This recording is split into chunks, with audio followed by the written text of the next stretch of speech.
Hola, muy buenas noches. Mi nombre es Aranza Ramos, soy del campus Hermosillo y tengo 17 años. En este video informativo hablaré sobre la Guerra Fría.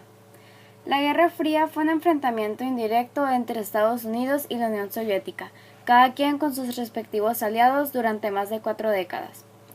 Inició con la doctrina Truman, la cual fue una medida que tomó el presidente Harry Truman tras su discurso que decía que los Estados Unidos debía apoyar a los pueblos libres que estaban resistiendo intentos de agresión por minorías armadas.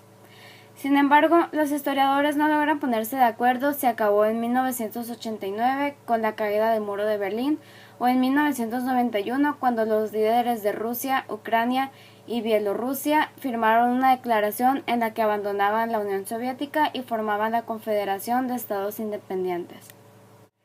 La Guerra Fría fue un enfrentamiento entre las dos grandes potencias de esos tiempos y los que contaban con bombas nucleares, por lo que la gente debió vivir con mucho miedo de una tercera guerra mundial.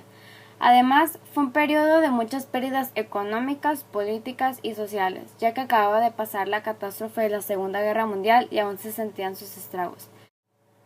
El capitalismo es un sistema económico, social y político en el que los medios de producción y distribución son de propiedad privada y con fines de lucro.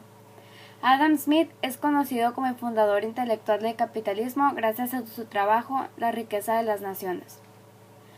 El socialismo es una doctrina socioeconómica y política que se basa en la repartición equitativa de los bienes y una organización racional de la economía.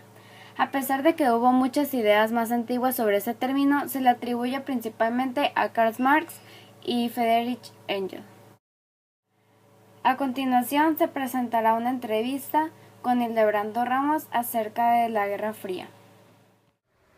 ¿Cuál es tu nombre? Hildebrando Ramos Luna. ¿Cuántos años tienes? 53. ¿Y cuál es nuestro parentesco? Soy tu papá. Ok. La primera pregunta es, ¿qué países fueron los líderes mundiales durante este periodo de la Segunda Guerra Mundial? Por un lado, por el grupo de los aliados, los principales países eran Estados Unidos, Inglaterra, Francia y Rusia. Hubo otros países más pequeños que tuvieron menos participación, como Canadá, México, Bélgica, otras países. Y por el lado de las potencias del eje, eran Italia, Alemania y Japón. Ok. La segunda pregunta es, ¿por qué pasaron de ser aliados en las dos guerras mundiales a ser enemigos? Porque al momento de terminar la guerra se suscitó una discusión acerca de cómo deberían de repartirse los países que había Alemania conquistado. En este caso, Polonia, y cómo debía de repartirse Alemania.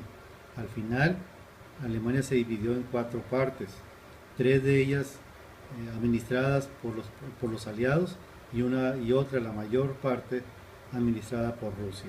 Eso causó tensión entre los países y se creó a partir de entonces lo que le llaman Guerra Fría. ¿Y qué regiones fueron escenarios de la Guerra Fría? ¿En dónde se dio? Los escenarios de la Guerra Fría fueron Rusia, fueron Inglaterra, la parte central de Europa. Son los principales, la principal región, la Alemania que se había conquistado, Italia, prácticamente Europa y el Oriente, Rusia era el principal escenario de la Guerra Fría. Ok. ¿Y cuál era la opinión pública acerca de la Guerra Fría?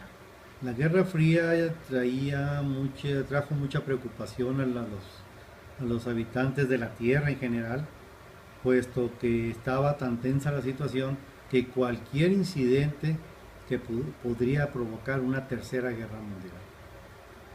Okay. ¿Con qué tipo de armamento contaban las dos grandes potencias?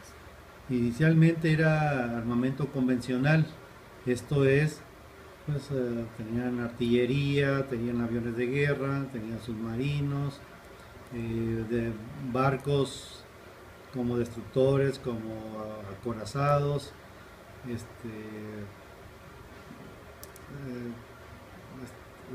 y pues rifles convencionales, pero al final Estados Unidos le ganó la carrera para tener o poder construir lo que es la bomba atómica, y al lanzarla sobre las ciudades de Nagasaki e Hiroshima, los aliados lograron que Japón se rindiera. Entonces, con la rendición de Japón se dio el final de la Segunda Guerra Mundial. Ok, muchas gracias. Ajá. Pienso que fue una guerra muy innecesaria que se pudo haber evitado. Ambas potencias podían vivir en paz sin tener que estar en la constante búsqueda del poder. Hubo muchas consecuencias que a mi parecer son buenas, como la caída del muro de Berlín y la independencia de repúblicas de la Unión Soviética.